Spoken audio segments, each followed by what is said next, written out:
The death of Prophet Muhammad, peace be upon him, marked a pivotal moment in Islamic history, one that would alter the course of the Muslim Ummah forever.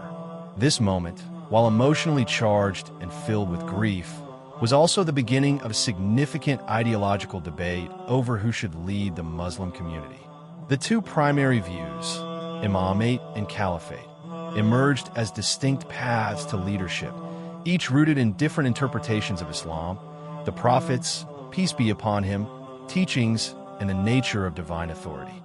This first part will explore the events leading to the death of Prophet Muhammad, peace be upon him, the key figures involved, and how the foundational concepts of Imamate and Caliphate were shaped by these early historical events. Understanding this background is crucial to understanding the division that would later define the Sunni and Shia branches of Islam. The Prophet Muhammad, peace be upon him, passed away in the year 632 CE after a brief illness. His death left the Muslim community in a state of profound loss and uncertainty. The Prophet's, peace be upon him, leadership had united the diverse tribes of Arabia under the banner of Islam, bringing them together with the common purpose of worshiping Allah Almighty and adhering to the teachings of the Qur'an. However, after his passing, there was no clear instruction on who should succeed him. While the Prophet Muhammad, peace be upon him, had appointed several leaders during his lifetime, none of these appointments clarified who would lead the entire Muslim Ummah after his death. The lack of a clear, explicit designation for a successor led to confusion, division, and the emergence of competing ideas regarding leadership. The concept of caliphate is rooted in the idea of a political leader who represents the Prophet Muhammad, peace be upon him, in terms of governance, military leadership, and the administration of the Muslim community.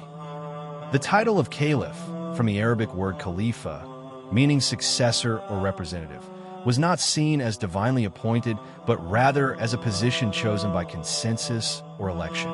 This understanding of leadership was articulated in the early moments after the Prophet's, peace be upon him, death. According to Sunni tradition, the caliph is viewed as the successor of the Prophet Muhammad, peace be upon him, in terms of managing the affairs of the Muslim Ummah. The first caliph, Abu Bakr al-Siddiq, was elected by the companions of the Prophet, peace be upon him, after his passing. This election was seen by Sunni Muslims as a legitimate means of leadership, based on consultation and community consensus, known as shura. For Sunnis, the caliph's authority is derived from the agreement of the community, not from any divine designation. The Sunni tradition holds that Abu Bakr was chosen because of his close relationship with the Prophet Muhammad, peace be upon him, and his established leadership qualities. His selection, though not without controversy, was accepted by most of the early Muslim community.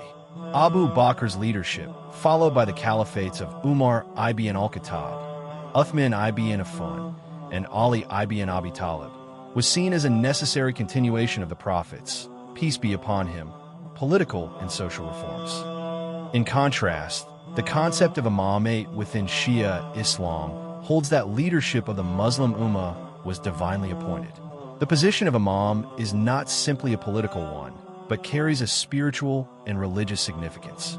The Imam is seen not only as the leader of the community, but also as a divinely guided individual who holds the true understanding of the Quran and the teachings of Islam. According to Shia belief, the Imam is the rightful successor of Prophet Muhammad, peace be upon him, appointed by Allah Almighty.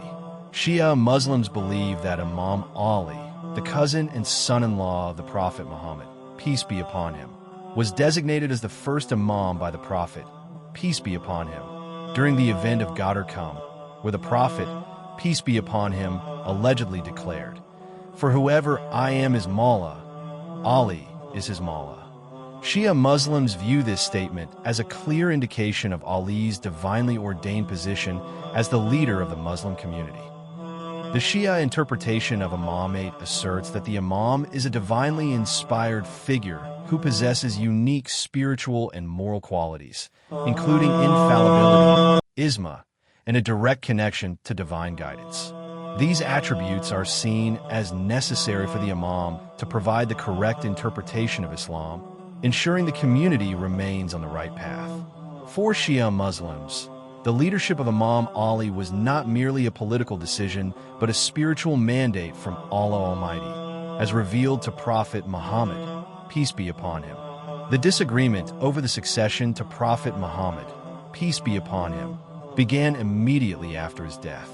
The Prophet's companions gathered in Saqafa, the Saqafa of Banu Saida, to discuss the leadership of the Muslim Ummah. It was in this gathering that Abu Bakr was proposed as the first caliph, and after some initial resistance, his election was accepted by most of the community. However, a significant group, led by Imam Ali and his supporters, believed that Imam Ali was the rightful successor to the Prophet Muhammad, peace be upon him. The dispute over who should lead the Ummah was not just a political issue, but a matter of principle. For those who supported Abu Bakr's election, the leadership of the Muslim community was a matter of choosing the most qualified person through consultation and consensus. For Imam Ali's supporters, however, leadership was a divinely appointed matter, and the Prophet Muhammad's, peace be upon him, actions, including his statements at Ghadir, pointed to Imam Ali as the legitimate successor. This difference in understanding of leadership, whether it was a political position chosen by the community or a divinely appointed office, formed the basis of the Sunni and Shia divide. The Sunnis emphasized the collective decision of the community, while the Shias believed that the Prophet's, peace be upon him, family, specifically Imam Ali and his descendants, were the divinely chosen leaders of the Muslim Ummah. The death of Prophet Muhammad, peace be upon him, set the stage for a profound debate over leadership within the Muslim Ummah. The differing interpretations of succession, the Sunni view of the Caliphate as a position elected by the community, and the Shia view of the Imamate as a divinely appointed leadership, became the foundation of the Sunni-Shia split. The events surrounding the early years after the Prophet's, peace be upon him, death were critical in shaping the two major branches of Islam, each with its own understanding of the role of leadership in guiding the Muslim community. In the next part of this series, we will examine the political and theological consequences of this dispute, including the first four caliphates, the significance of Imam Ali's leadership, and the events that led to the formation of distinct Sunni and Shia identities. In the wake of Prophet Muhammad's, peace be upon him, death, the question of leadership remained unresolved for many. The disagreement between those who supported the Caliphate and those who believed in the Imamate was not merely a theological matter. It had profound political and social consequences. This part of the series will explore the first four caliphs: Abu Bakr, Umar ibn al-Khattab, Uthman ibn Affan, and Imam Ali, and how their leadership and the events that followed further shaped the Sunni and Shia divide. The caliphs of the early Muslim community played a critical role in both the expansion of Islam and the consolidation of Muslim political authority. However, their reigns were also marked by tension, rebellion, and an enduring disagreement over the rightful successor to Prophet Muhammad, peace be upon him. The leadership of the first four caliphs, in particular, is a cornerstone of Sunni Islam, while for Shia Muslims, the leadership of Imam Ali is central to their understanding of Islamic history and doctrine. After the death of Prophet Muhammad, peace be upon him, the question of succession was urgently addressed by the Prophet's companions.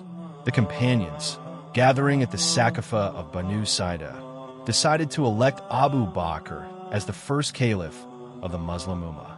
This decision was based on the idea of consultation, shura, among the leading members of the community. Abu Bakr was close to the Prophet Muhammad, peace be upon him, and had served as his advisor and companion during many important moments in Islamic history. He was widely respected for his piety and leadership qualities. The argument for his election was that he was the most qualified to lead the Muslim community in the political and military realms. For Sunni Muslims, the choice of Abu Bakr as caliph is considered a legitimate and divinely inspired decision. The Sunni tradition holds that the Prophet Muhammad, peace be upon him, did not explicitly appoint a successor, and thus it was the duty of the community to elect the most capable person for the job. The election of Abu Bakr was seen as a consensus of the Ummah, which reflected the broader Sunni belief that leadership should be decided by the community's collective will, rather than being divinely predetermined. While most of the companions accepted Abu Bakr's leadership, a group led by Imam Ali and his supporters rejected the idea of an election that did not include a clear designation of the Prophet's, peace be upon him, successor. Imam Ali and his supporters believed that the Prophet, peace be upon him, had already indicated who should lead the Ummah, especially during the event of Ghadir Khan, where he is believed to have declared Imam Ali as the Mawla, leader of the Muslims. For Imam Ali's followers, the failure to appoint him was not only a political error, but a violation of the Prophet's, peace be upon him, instructions. The opposition did not escalate into open rebellion initially, but Imam Ali and his supporters felt marginalized.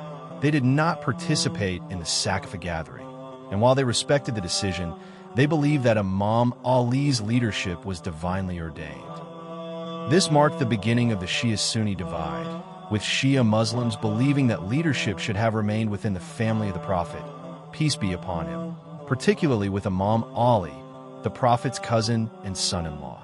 Umar ibn al-Khattab succeeded Abu Bakr as the second caliph and is one of the most important figures in Islamic history. Under his leadership, the Islamic State expanded rapidly, conquering vast territories, including parts of the Byzantine and Sasanian empires. Umar's reign is often considered one of the most successful in early Islamic history, marked by administrative reforms, legal systems, and military victories. Umar's leadership, however, also continued the tension surrounding the issue of succession. While Umar is widely respected in Sunni Islam for his contributions to the Islamic State, his rule did little to resolve the underlying issue of leadership succession. Although he did not appoint a successor directly, he established a council of 6 prominent companions to choose the next caliph after his death. This council ultimately chose Uthman ibn Affan as the 3rd caliph. For Shia Muslims, Umar's rule was a period of continued marginalization for Imam Ali. Despite Imam Ali's vast knowledge, his close relationship with the Prophet Muhammad, peace be upon him, and his bravery, he was not given the leadership role that Shia Muslims believed was rightfully his. This led to further alienation, with Shia Muslims believing that the Prophet's, peace be upon him, instructions had been ignored. Uthman ibn Affan, the 3rd caliph, came to power in a time of increasing internal unrest. Under his leadership, the Islamic State continued to grow, but his policies, including his favoritism towards the Umayyad family, created significant resentment among many of the early companions of the Prophet, peace be upon him. Uthman's reign saw the centralization of power within his family, which led to accusations of nepotism and corruption. One of Uthman's most notable acts was the compilation of the Qur'an into a single, standardized text, which remains the Qur'an we use today. However, his policies of nepotism and the centralization of power created division within the community, and many felt that the leadership had drifted away from the principles of justice and equality that Prophet Muhammad, peace be upon him, had established. Uthman's controversial reign led to widespread unrest, culminating in his assassination in 656 CE. The discontent over his rule contributed to the breakdown of unity within the Muslim Ummah, and it was during this time that the conflict between the supporters of Imam Ali and those of the other companions intensified. After Uthman's death, Imam Ali was chosen as the 4th caliph, but his reign was not free of conflict. Imam Ali's leadership faced significant opposition from groups like the supporters of Uthman's family, who felt that the Caliphate should remain within the Umayyad clan. The resulting tensions led to a series of civil wars, the most significant of which was the Battle of the Camel in 656 CE, followed by the Battle of Siffin in 657 CE. For Shia Muslims, Imam Ali's leadership was the fulfillment of the divine appointment of leadership. They believed that Imam Ali was the only rightful successor to Prophet Muhammad, peace be upon him, and that his leadership was guided by divine wisdom. His qualities of justice, piety, and closeness to the Prophet, peace be upon him, made him the ideal leader. But the political and military challenges he faced during his reign made it difficult to establish his authority over the Muslim Ummah. The Shia belief in Imamate was further solidified during Imam Ali's rule. However, the political division within the Ummah continued to grow as the disputes over leadership between the supporters of Imam Ali and those loyal to Uthman's family remained unresolved. The leadership struggles that unfolded during the reigns of the first four caliphs contributed significantly to the formation of distinct Sunni and Shia identities. For Sunni Muslims, the legitimacy of the Caliphate lies in the consensus of the community, starting with the election of Abu Bakr. For Shia Muslims, the leadership is divinely appointed, and the Imamate is a continuous line of leadership beginning with Imam Ali. The events of the first four caliphs, each with their own policies, decisions, and leadership styles, shaped the future trajectory of the Muslim Ummah. The division over who should lead the community, whether based on divine appointment or communal consensus, would set the foundation for the theological and political disagreements that would follow in the centuries to come. The first four caliphs played a central role in the early history of Islam. While they were instrumental in expanding the Islamic state and establishing the foundations of Islamic governance, the question of succession remained unresolved, leading to the development of two distinct interpretations of leadership within the Muslim community. In the next part of this series, we will explore the aftermath of these early divisions, the rise of the Umayyad and Abbasid dynasties, and the continued evolution of Sunni and Shia identities. The leadership of the Muslim Ummah following the death of Prophet Muhammad, peace be upon him, was marred by the ongoing conflict over who should rightfully govern. The election of the first four caliphs, followed by the contentious reign of Imam Ali, set the stage for a deeper divide within the community. While the Caliphate system was carried forward by the Sunni community, the Shia remained steadfast in their belief that leadership should rest in the hands of the prophets, peace be upon him. Family, particularly Imam Ali and his descendants. The arrival of the Umayyad and Abbasid dynasties brought significant political changes to the Muslim world, but the ideological divide between Sunni and Shia Muslims remained. This part of the series will explore how the Umayyad and Abbasid dynasties, which governed large swathes of the Muslim world, contributed to the entrenchment of Sunni-Shia differences, both politically and ideologically.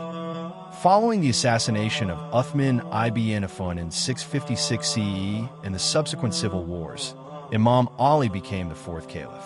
However, his reign was short-lived due to the political and military challenges he faced. The Battle of the Camel, 656 CE, and the Battle of Siffin, 657 CE, showcased the deepening divide between Imam Ali's supporters and the opposition forces led by the Umayyads, who were loyal to Uthman's family. After the assassination of Imam Ali in 661 CE, the Umayyads, led by Muawiyah ibn Abi Sufyan, seized control of the Caliphate. Muawiyah's rise to power marked the beginning of the Umayyad Caliphate, which would last from 661 to 750 CE.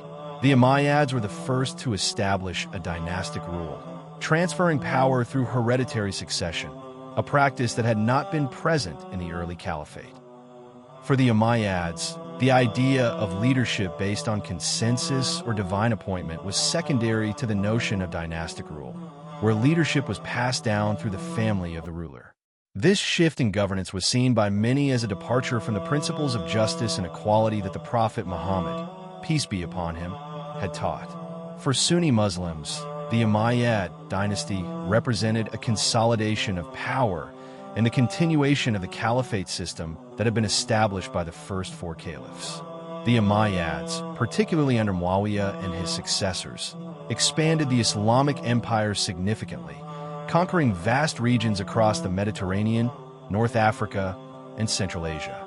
The Umayyads, while deeply controversial in their approach to leadership, were still seen by Sunnis as legitimate caliphs who upheld the traditional Sunni system of governance. For Shia Muslims, the rise of the Umayyads marked the beginning of a long period of oppression and marginalization. The Umayyads not only rejected the claim of Imam Ali and his descendants to the leadership of the Muslim Ummah, but also persecuted those who supported them. The Shia believed that the Umayyad rule was illegitimate, as it was based on dynastic inheritance rather than divine appointment. This marked the beginning of the Sunni-Shia divide as an entrenched ideological and political conflict. One of the most defining moments in Shia history came in 680 CE when Imam Hussain, the grandson of Prophet Muhammad, peace be upon him, and the son of Imam Ali, was martyred at the Battle of Karbala. Imam Hussain refused to pledge allegiance to the Umayyad Caliph Yazid ibn Muawiyah, whom he considered an unjust ruler.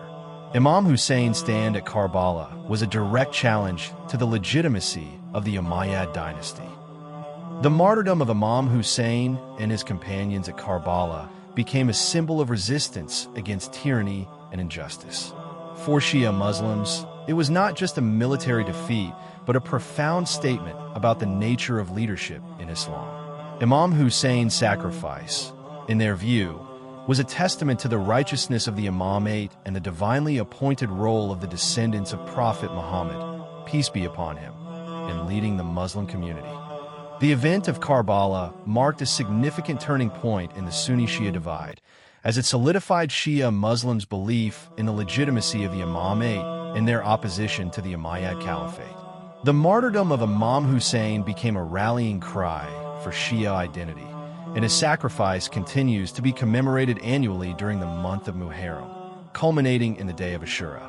For Shia Muslims, the event of Karbala represents the ultimate act of defiance against corrupt leadership, reinforcing their belief that the Imamate is the rightful form of leadership for the Muslim Ummah. In 750 CE, the Umayyad Caliphate was overthrown by the Abbasid Revolution, which brought the Abbasid dynasty to power.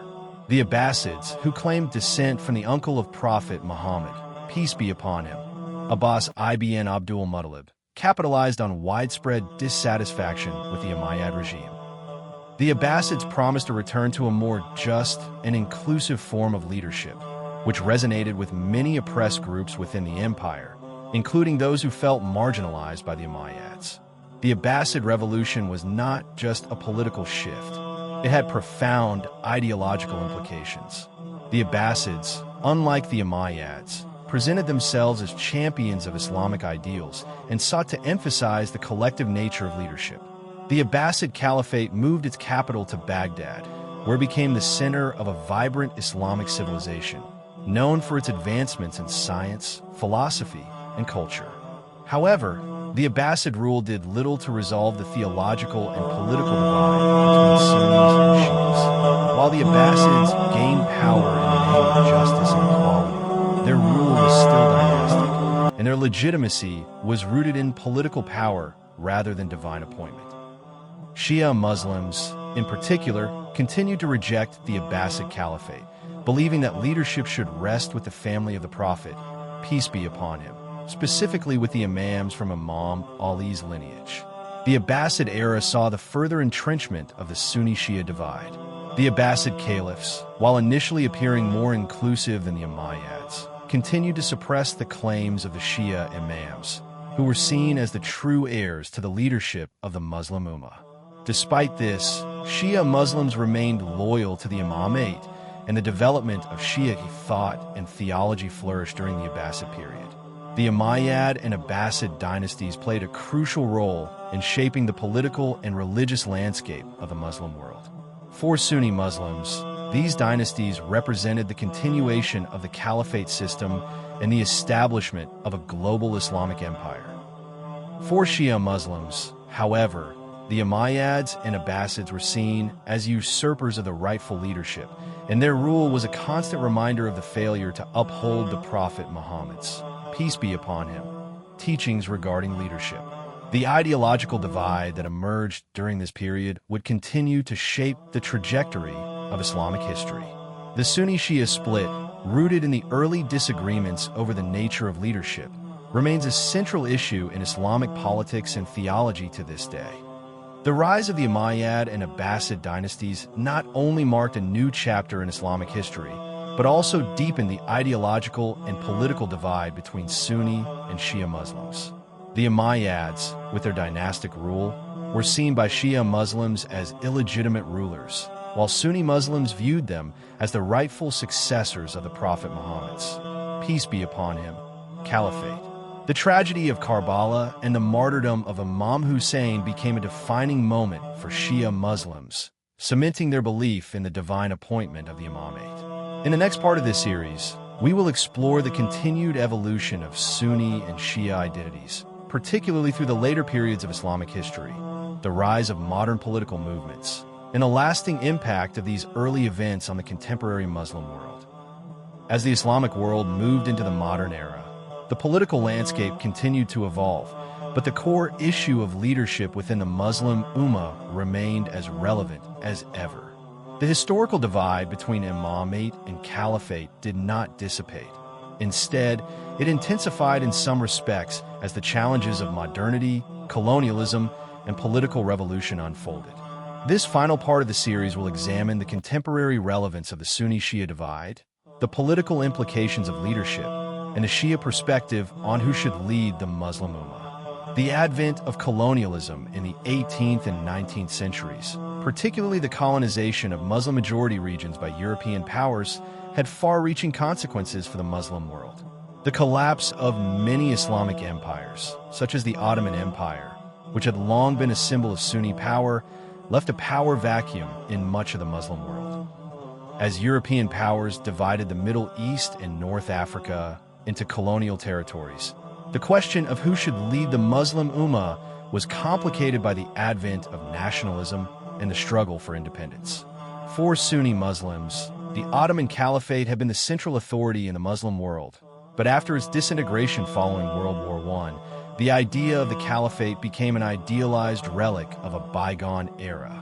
The abolition of the Caliphate by Mustafa Kemal Ataturk in 1924 marked a pivotal moment in Sunni Islam, as it symbolized the loss of central authority. Many Sunnis continued to yearn for the return of a unified Caliphate system, while others began to focus on the sovereignty of nation-states and political independence. For Shia Muslims, the absence of a political center did not weaken their commitment to the concept of Imamate. The Imams in Shia theology are seen not only as spiritual guides, but also as divinely appointed leaders who represent justice, truth, and guidance. For Shia Muslims, Imam Ali's descendants continue to hold the right to lead the Muslim Ummah, and this belief has remained a central tenet of Shia identity, especially during times of political uncertainty.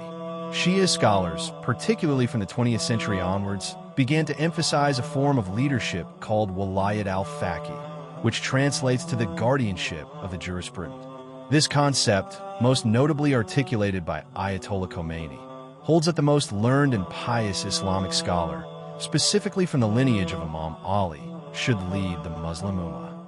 This interpretation of Imamate was significant in shaping modern Shia political thought, as it provided a theoretical framework for governance within an Islamic state. The introduction of Walayat al-Faqih had far-reaching consequences for the modern Shia perspective on leadership. This doctrine offers a direct answer to the question of who should lead the Muslim Ummah by asserting that a high-ranking Islamic scholar, particularly one with deep knowledge of Islamic law, should lead the Muslim community in the absence of the Imam al-Zamana, the Mahdi. The theory was rooted in the belief that the spiritual leadership and political authority in Islam cannot be separated, and that the Islamic State should be governed by those who are closest to the divine guidance. The concept of Walayat al-Faqih found its most prominent expression in the Islamic Revolution of Iran in 1979, which culminated in the establishment of the Islamic Republic of Iran under Ayatollah Khomeini. The success of the revolution was a major turning point in the history of Shia Islam, as it was the first time in centuries that Shia Muslims experienced political power based on the principles of Imamate. For Shia Muslims, the revolution was seen as the beginning of a new era, one where their belief in the rightful leadership of Imam Ali's descendants could be actualized in the modern world. In Iran, Ayatollah Khomeini's vision of a government led by the learned scholars became a model for Shia governance, where the supreme leader, elected from among the scholars of the highest authority, would serve as the head of state.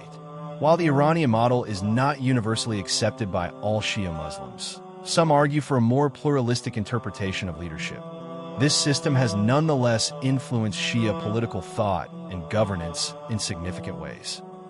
The Shia perspective on leadership is rooted in the belief that Imam Ali and his descendants were divinely chosen to lead the Muslim Ummah. For Shia Muslims, Imamate is not just a political position, but a divine institution, a form of leadership endowed with spiritual, moral, and political authority. Unlike the Sunni perspective, which views leadership as being determined by the community's consensus or election, the Shia view holds that imams are divinely appointed, and their authority cannot be usurped by any political or dynastic power. In Shia thought, the imams are seen as the inheritors of Prophet Muhammad's, peace be upon him, wisdom and guidance. Imam Ali, as the first imam, holds a central position in Shia theology, not only for his piety and knowledge, but for his closeness to the Prophet. This divine right to leadership passed from Imam Ali to his sons, Imam Hussain and Imam Hussain, and continues to the 12 imams, who are believed to be the rightful leaders of the Muslim Ummah, even though they do not currently hold political power. Theologically, the imams are seen as infallible, meaning that they are protected by Allah Almighty from making mistakes in their leadership. This belief strengthens the Shia commitment to the idea of Imamate, and is one of the key reasons why Shia Muslims view the current leaders of Muslim-majority nations, including those in the Sunni world, as lacking the divine legitimacy that the imams hold. In contrast, Caliphate for Sunni Muslims is based on the principle of shura, or consultation. The first four Rashidun caliphs, who were selected based on the consensus of the community, are considered legitimate leaders of the Muslim Ummah. While Sunnis believe that the leadership should be based on the qualifications of the individual and the needs of the community, Shia Muslims maintain that leadership must come from the family of the Prophet, peace be upon him, to preserve the true teachings of Islam. The division between Imamate and Caliphate continues to shape the Muslim world today. For Sunni Muslims, leadership is seen as a political responsibility that can be undertaken by any individual deemed qualified, and history has shown that the Sunni caliphs have often been political rulers who maintain the well-being of the community through the principle of shura. However, for Shia Muslims, the question of leadership is not merely political. It is a theological matter that cannot be separated from the belief in divine guidance and the legacy of the family of Prophet Muhammad, peace be upon him. The modern-day question of leadership in the Muslim world, whether it be secular or religious, democratic or authoritarian, remains deeply entwined with the Sunni-Shia divide. The Shia belief in Imamate, with its emphasis on divine guidance and the infallibility of the imams, offers a stark contrast to the Sunni emphasis on community consensus and electoral politics. Both perspectives offer distinct visions of leadership, each deeply rooted in their respective theological traditions. Ultimately, the question of who should lead the Muslim Ummah is not one that can be answered easily, as it touches upon fundamental beliefs about authority, governance, and the nature of Islam itself. However, what is clear is that the legacy of the Imamate and Caliphate systems continues to shape the politics, theology, and identity of Muslims worldwide. For Shia Muslims, the belief in the divinely appointed leadership of Imam Ali's descendants remains a cornerstone of their faith and practice, while Sunni Muslims continue to uphold the Caliphate as the legitimate model of leadership, grounded in the history and principles of the early Islamic community. As we look toward the future, it is important for all Muslims to engage in dialogue, reflection, and mutual understanding, respecting the diversity of thought within the Ummah, while remaining united in the worship of Allah Almighty and the following of the example of Prophet Muhammad, peace be upon him.